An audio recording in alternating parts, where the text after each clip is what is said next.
ಇನ್ನು ಜಮೀನಿಗೆ ತೆರಳಿದ ವೃದ್ಧೆಯೊಬ್ಬಳು ನಿಗೂಢವಾಗಿ ನಾಪತ್ತೆಯಾಗಿರುವ ಆತಂಕಕಾರಿ ಘಟನೆ ನಂಜನಗೂಡು ತಾಲೂಕಿನ ಕಸುವಿನಹಳ್ಳಿ ಗ್ರಾಮದಲ್ಲಿ ನಡೆದಿದೆ. ನಾಪತ್ತೆಯಾದ ಸ್ಥಳದಲ್ಲಿ ಮನುಷ್ಯನ ಬೆರಳುಗಳಿಂದ ಸೃಷ್ಟಿಸಲಾಗಿರುವ ಕೃತಕ ಚಿರತೆ ಹೆಜ್ಜೆ ಗುರುತುಗಳು ಪತ್ತೆಯಾಗಿದ್ದು ಪ್ರಕರಣ ತೀವ್ರ ನಿಗೂಢತೆ ಹಾಗೂ ಹಲವು ಅನುಮಾನಗಳಿಗೆ ಕಾರಣವಾಗಿದೆ. ಗ್ರಾಮದ ಶಿವರುದ್ರಮ್ಮ, ಆಕೆಗೆ 63 ವರ್ಷ ಎಂದು ನಾಪತ್ತೆಯಾದ ದುರ್ದೈವಿ ವೃದ್ಧೆ ಎಂದು ಗುರುತಿಸಲಾಗಿದೆ. ಇವರು ನಿನ್ನೆ ಎಂದಿನಂತೆ ಜಮೀನಿಗೆ ತೆರಳಿದ್ರು. ತಡರಾತ್ರಿ ಆದರೂ ಕೂಡ ಮನೆಗೆ ಹಿಂದಿರುಗಿದ್ದಾಗ ಆತಂಕಗೊಂಡ ಕುಟುಂಬಸ್ಥರು ನಂಜನಗೂಡು ಗ್ರಾಮಾಂತರ ಪೊಲೀಸ್ ಠಾಣೆಗೆ ದೂರನ್ನ ನೀಡಿದ್ದಾರೆ. ಸ್ಥಳಕ್ಕೆ ಧಾವಿಸಿ ಪೊಲೀಸರು ಹಾಗೂ ಅರಣ್ಯ ಇಲಾಖೆ ಅಧಿಕಾರಿಗಳು ಜಂಟಿ ಪರಿಶೀಲನೆ ನಡೆಸಿದ್ರು. ಇನ್ನು ಜಮೀನಿನ ಬಳಿ ಶಿವರುದ್ರಮ್ಮ ಅವರ ಚಪ್ಪಲಿಗಳು ಅನಾಥವಾಗಿ ಬಿದ್ದಿದ್ನ ಕಂಡು ಬಂದಿದ್ದು, ವಿಶೇಷವೆಂದರೆ ಅಲ್ಲಿ ಕಾಡು ಪ್ರಾಣಿ ಎಳೆದೊಯ್ದು ಯಾವುದೇ ಕುರುಹುಗಳಿಲ್ಲ. ಬದಲಿಗೆ ಮನುಷ್ಯರು ತಮ್ಮ ಬೆರಳುಗಳನ್ನ ಬಳಸಿ ಮಣ್ಣಿನ ಮೇಲೆ ಕೃತಕವಾಗಿ ಸೃಷ್ಟಿಸಿರುವ ಚಿರತೆಯ ಹೆಜ್ಜೆಯಂತಹ ಗುರುತುಗಳು ಪತ್ತೆಯಾಗಿದೆ. ಇನ್ನು ನಾಪತ್ತೆಯಾಗುವ ಸಮಯದಲ್ಲಿ ಶಿವರುದ್ರಮ್ಮ ಅವರು ಬರೋಬ್ಬರಿ 60 ಗ್ರಾಂ ಚಿನ್ನದ ಸರ ಹಾಗೂ 10 ಗ್ರಾಂ ಕಿವಿಯೋಲೆಗಳನ್ನ ಧರಿಸಿದ್ರು ಎಂದು ಕುಟುಂಬಸ್ಥರು ತಿಳಿಸಿದ್ದಾರೆ. ಹೀಗಾಗಿ ಕಿಡಿಗೇಡಿಗಳು ಚಿನ್ನಾಭರಣಗಳಿಗಾಗಿ ವೃದ್ಧೆಯನ್ನ ಅಪಹರಿಸಿ ಪ್ರಕರಣದ ಹಾದಿ ತಪ್ಪಿಸಲು ಚಿರತೆ ದಾಳಿಯಂತಹ ಕೃತಕ ಹೆಜ್ಜೆ ಗುರುತುಗಳನ್ನ ಸೃಷ್ಟಿಸಿದ್ದಾರೆ ಎಂಬ ಬಲವಾದ ಶಂಕೆ ಕೂಡ ವ್ಯಕ್ತವಾಗ್ತಾ ಇದೆ. ಸದ್ಯ ಪೊಲೀಸರು ಮಿಸ್ಸಿಂಗ್ ಪ್ರಕರಣ ದಾಖಲಿಸಿಕೊಂಡು ವೃದ್ಧೆಯ ಪತ್ತೆಗೆ ತೀವ್ರ ಶೋಧವನ್ನ ನಡೆಸ್ತಾ ಇದ್ದಾರೆ. ಅಂತಂದ್ರೆ ಇಲ್ಲಿ ಸಸ್ಪೆಕ್ಟೆಡ್ ಬಂದು ನಮಗೆ ಯಾವುದರಿಂದ ಆಗಿರತಕ್ಕಂಥ ಮಾಹಿತಿ ಇಲ್ಲ. ಬಟ್ ನಿನ್ನೆ ಅವರು 12ವರೆಗೆ ಮಿಸ್ ಆಗಿರ್ತಕ್ಕಂಥವ್ರು ಇಂದು ನಮಗೆ 1.5 ದಿನ ಕಳೆದಿದೆ. ನಮಗೆ ಅವರು ಎಲ್ಲಿದ್ದಾರೆ ಏನು ಅಂತಕ್ಕಂಥ ಯಾವುದೇ ಥರದ ಮಾಹಿತಿಗಳು ನಮಗೆ ಇಲ್ಲ ಸರ್. ನಿನ್ನೆಯಿಂದ ಇಲ್ಲಿವರೆಗೆ ಸುಮಾರು ಒಂದು 500 ಜನರ ತಂಡ ಇಲ್ಲಿ ಎಲ್ಲ ಪ್ರದೇಶಗಳನ್ನು ಓಡಾಡ್ತಾ ಇದೆ. ಬಟ್ ಎಲ್ಲೂ ಸಹ ಅವ್ರ ಸುಳಿವು ನಮಗೆ ಸಿಕ್ಕಿಲ್ಲ ನಮಗೆ.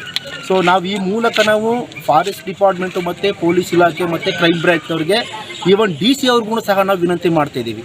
ಫಸ್ಟು ನಮಗೆ ಏನಾಗಬೇಕು ಅಂತಂದರೆ ಇಲ್ಲಿರ್ತಕ್ಕಂತಹ ಕಾಡು ಪ್ರಾಣಿಗಳ ಕಾಟವನ್ನು ಮೊದಲು ಕಡಿಮೆ ಮಾಡಬೇಕು. ನಮಗೆ ಮಹಿಳೆಯರಿಗೆ ನಮಗೆ ರಕ್ಷಣೆ ಬೇಕು. ನಮಗೆ ಈಗ ಆಡಾಗಲೇ ನಮಗೆ 12:30ಕ್ಕೆ ಒಬ್ಬ ಮಹಿಳೆ ಒಂದು ಗ್ರಾಮದಿಂದ ನಾಪತ್ತೆ ಆಗ್ತಾರೆ ಅಂತಂದರೆ ಇದಕ್ಕೆ ನಾವು ಯಾರನ್ನ ಹೊಣೆ ಮಾಡಬೇಕು? ನಾವು ಹಂಗಾಗಿ ನಾವು ಎಲ್ಲ ಅಧಿಕಾರಿಗಳನ್ನು ತಗೊಂಡು ನಮಗೆ ಈ ಒಂದು ಪ್ರಕರಣಕ್ಕೆ ಸಂಬಂಧಪಟ್ಟಂಗೆ ಕೂಡಲೇ ನಮಗೆ FIR ಮತ್ತು ಈ ಥರ ಇವುಗಳನ್ನು ಮಾಡಿ ಸೂಕ್ತವಾಗಿರ್ತಕ್ಕಂಥ ಕ್ರಮವನ್ನು ವಹಿಸ್ಕೊಡ್ಬೇಕು ಸರ್.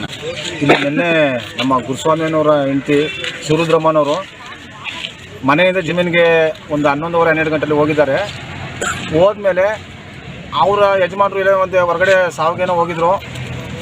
ಇವರು ಮನೇಲಿ ಇರಲಿಲ್ಲ. ಬಟ್ ಅವರು ರಾತ್ರಿ ಒಂದು 7:30 ಅಷ್ಟೊತ್ತು ಬಂದು ಅವ್ರಿಗೆ ಒಂದು ಸ್ವಲ್ಪ ಹೃದಯ ಸಂಬಂಧಿ ಕಾಯಿಲೆ ಇದೆಯಲ್ಲ, ಹಾರ್ಟ್ ಪೇಷೆಂಟು, ಹಾಗಾಗಿ ಮಾತ್ರೆ ತಗೊಂಡು ಅವರು ಒಂದು ಸ್ವಲ್ಪ ನಿದ್ದೆಗೆ ಹೋದರು. ಪುನಃ 10 ಗಂಟೆಗೆ ಎದ್ರು. 8 ಗಂಟೆ 10 ಗಂಟೆಯಲ್ಲಿ ಮನೇಲಿ ಇರಲಿಲ್ಲ. ಅವರು ಎಲ್ಲೋ ಒಂದು ಫಂಕ್ಷನ್ ಇದೆ ಪಕ್ಕದ ಮನೇಲಿ ಅಲ್ಲಿ ಹೋಗಿರ್ಬೋದು ಅಂತ ಅಂದ್ಬಿಟ್ಟು ಅನುಮಾನಾಸ್ಪದವಾಗಿ ಅವರು ಇರ್ಬೋದೇನೋ ಅಂದ್ಬಿಟ್ಟು ಇದ್ದರು. ಆದರೂ ಸಹ ಅವರು ಮತ್ತೆ ಇನ್ನೂ ಅರ್ಧ ಗಂಟೆ ನೋಡಿದ್ರು ಬರಲಿಲ್ಲ. ಆಗ ಅಕ್ಕಪಕ್ಕದ ಮನೆಯವರೆಲ್ಲ ವಿಚಾರಿಸಿದ್ರು. ಆಗ ಸುದ್ದಿ ಗೊತ್ತಾಯಿತು, ಎಲ್ಲ ಹೊರಗಡೆ ಇವರು ಜಮೀನಿಗೆ ಹೋದ್ರು, ಬರಲಿಲ್ಲ ಅಂತ. ಆಗ ಸಾಮಾನ್ಯ ಎಲ್ಲ ಗ್ರಾಮಸ್ಥರು ನಾವೆಲ್ಲ ರಾತ್ರಿ ಹುಡುಕಿದಾಗ ಸಹ ನಮ್ಗೆ ಯಾವುದೇ ಮಾಹಿತಿ ಸಿಗಲಿಲ್ಲ. ಪುನಃ ಬೆಳಿಗ್ಗೆ ಫಾರೆಸ್ಟ್ನವ್ರಿಗೆ ಫೋನ್ ಮಾಡಿದ್ವಿ ಮತ್ತು ಪೊಲೀಸ್ ಕಂಪ್ಲೇಂಟ್ ಕೊಟ್ಟು ಅವರು ಬಂದರು. ಅಲ್ಲಿ ಆ ಸ್ಪಾಟಲ್ಲಿ ಚಪ್ಪಲಿ ಇದೆ, ಅವ್ರು ಮೆಟ್ಟಿರ್ತಕ್ಕಂಥದ್ದು ಒಂದು ಬ್ಯಾಗ್ ಇದೆ. ಬಟ್ ಇನ್ನೇನು ಸುಳಿವಿಲ್ಲ. ಆದರೂ ಚಿರತೆ ಹೆಜ್ಜೆ ಇದೆ ಅಂತ ಅಂದ್ಬಿಟ್ಟು ಅವ್ರು ಬಂದು ನೋಡ್ಕೊಂಡು ಹೋದರು. ನಮ್ಮದು ಮಾಹಿತಿ ಯಾವುದೂ ಇಲ್ಲ, ಇಲ್ಲಿ ಪ್ರಾಣಿ ಎಳ್ಕೋಗಿರೋದಾಗಲಿ ಯಾವುದೂ ಇಲ್ಲ ಅಂತ ಹೇಳಿದ್ರು. ಹಾಗಾದರೆ ಏನಾಗಿರ್ಬೋದು? ಇದ್ರ ಬಗ್ಗೆ ಸಂಬಂಧಪಟ್ಟವ್ರು ನೀವು ನಮಗೆ ನ್ಯಾಯ ದೊರಕಿಸ್ಕೊಟ್ಟು ಮತ್ತು ಪೊಲೀಸ್ ಇಲಾಖೆಗೂ ಕಂಪ್ಲೇಂಟ್ ಕೊಟ್ಟಿದ್ದೀವಿ. ಅವರು ಬಂದು ಇನ್ವೆಸ್ಟಿಗೇಷನ್ಗೆ ಶುರು ಮಾಡ್ಬೋದು ನಾಳಿಂದಾಚೆಗೆ. ಆದರೆ ಬಟ್ ಈಗ ಬಂದು ಎಲ್ಲ ಮಾಹಿತಿ ಕಲೆ ಹಾಕಿದ್ದಾರೆ. ಚಿರತೆ ಸುತ್ತಮುತ್ತ ಎಲ್ಲ ಬಂದು ಇಲ್ಲಿ ಪ್ರಾಣಿಗಳನ್ನ ಹಿಡಿದು ಮತ್ತು ಊರು ಪಕ್ಕದಲ್ಲೇ ಚಿರತೆ ಬಂದು ಹಸು ಕರು ಎಲ್ಲ ತಿಂದಿದೆ.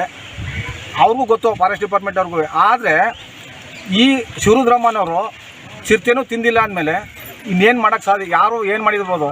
ಒಂದು ಅನುಮಾನ ನಮಗೆ.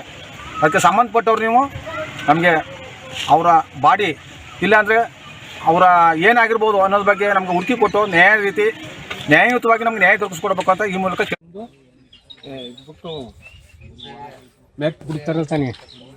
ಮೇಕ್ ಬಿಟ್ರೆ ಅದು ಗೊತ್ತಾಗ್ಬೇಕಾರ. ಈ ಕಡೆ ಹೋಗ್ಬೇಕು, ಈ ಕಡೆ ಬಂದಿಲ್ಲ ಏನು